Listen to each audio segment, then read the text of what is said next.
Wake up, go to school, come home, scroll through your phone for 3 hours, panic about homework at midnight. Sound familiar? Yeah, I thought so. Because that is the routine most students are actually running right now, and it is silently destroying their grades, their sleep, and honestly, their mental health.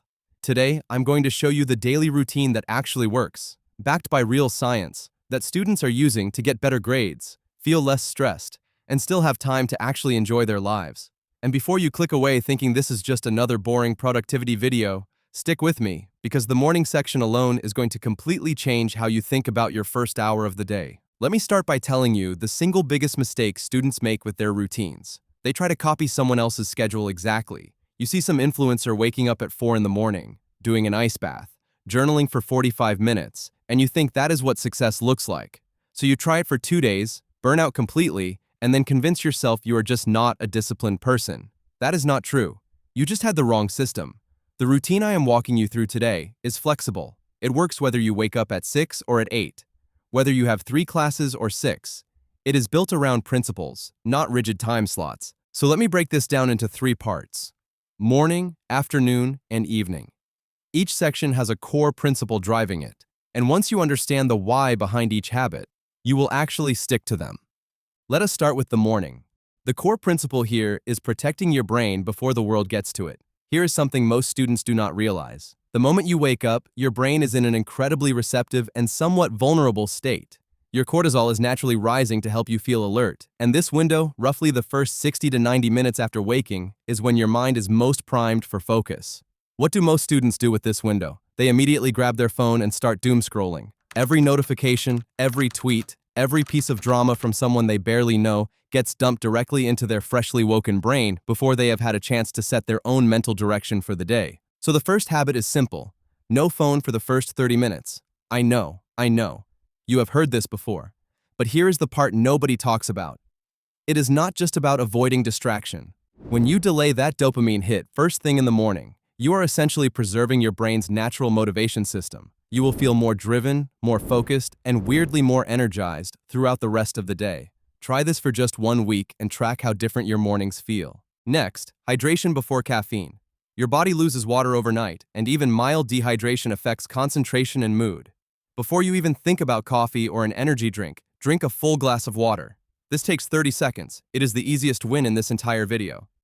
Now, movement. You do not need to run 5 miles. Even 10 to 15 minutes of physical activity in the morning, a walk, some stretching, light body weight exercises, releases brain-derived neurotrophic factor, which is basically fertilizer for your neurons. Your brain literally works better after movement. Students who do even light morning exercise consistently report higher focus during their first few classes of the day. This is not optional if you want to perform at your best. After movement, eat something with protein, not sugary cereal, not a pastry, not nothing. Eggs, yogurt, nuts, even a protein shake. Protein provides the amino acids your brain uses to build neurotransmitters like dopamine and serotonin. This directly impacts how motivated and emotionally stable you feel all morning. Your brain is not separate from what you eat. It is made of what you eat. Finally, before you leave for school or sit down to study, spend 5 minutes reviewing your top 3 priorities for the day. Not a 20-item to-do list, just 3 things that actually matter. This tiny habit creates mental clarity and gives your day direction. Your brain loves having a clear target to move toward. Now let us get into the afternoon, which is honestly where most students completely fall apart. The core principle here is strategic energy management. Here is the thing about your energy levels throughout the day. They are not constant. Cognitive research consistently shows that most people experience a natural dip in alertness during the early to mid-afternoon, roughly between 1 and 3 p.m. Students often interpret this dip as laziness or lack of discipline, so they either fight through it ineffectively or they give up entirely. Neither approach works. Instead, work with your biology. Use your peak energy hours, which for most students are mid to late morning and then again in the late afternoon around 4 to 6 p.m. for your hardest cognitive tasks. That means writing essays, solving complex math problems, studying new material. These tasks require full mental bandwidth. Save lighter tasks, reviewing notes, organizing your binder, sending emails for your low-energy windows. And here is something counterintuitive. Taking a short break actually makes you more productive. There is solid research showing that working in focused blocks of around 45 to 60 minutes, followed by a 10 to 15-minute real break, leads to significantly better output than grinding for hours straight. During your break, step away from screens. Go outside if you can.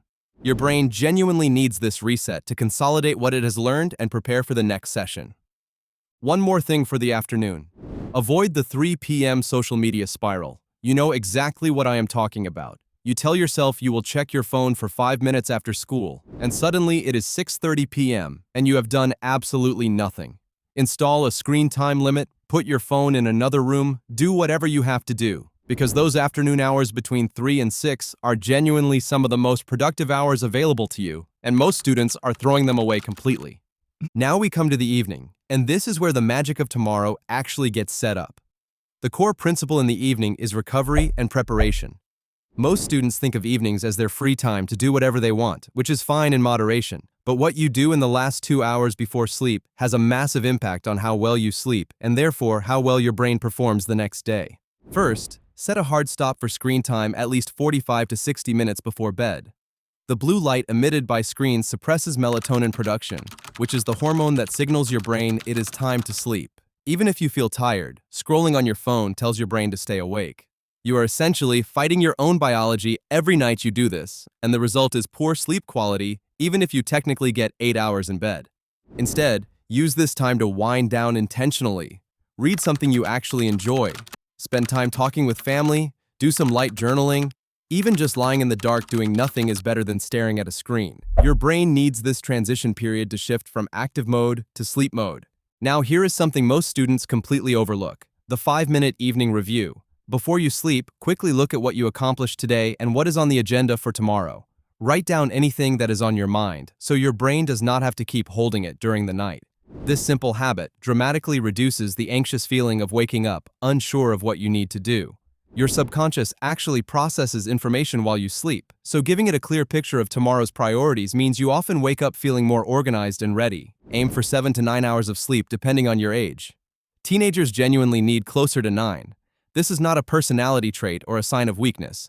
Sleep is when your brain consolidates memories, clears out metabolic waste, and rebuilds the neural connections that make learning stick. No study session, no amount of caffeine, no productivity hack replaces adequate sleep. It is the foundation everything else is built on. Now here is the honest truth I want to leave you with. You are not going to nail every single piece of this routine every single day. That is not the goal. The goal is consistency over perfection. If you can implement even 70% of what I have described here, you will notice a real difference within 2 weeks. Better focus, less overwhelm, more control over your time and your results. The students who struggle most are not struggling because they are unintelligent or lazy. They are struggling because nobody ever handed them a system that actually fits real student life. Now you have one. The only thing left is to actually use it. Start tomorrow morning. Pick one habit from the morning section and just do that. Then add another the following week. Build the system piece by piece and watch what happens to your grades, your energy, and honestly, your entire relationship with school.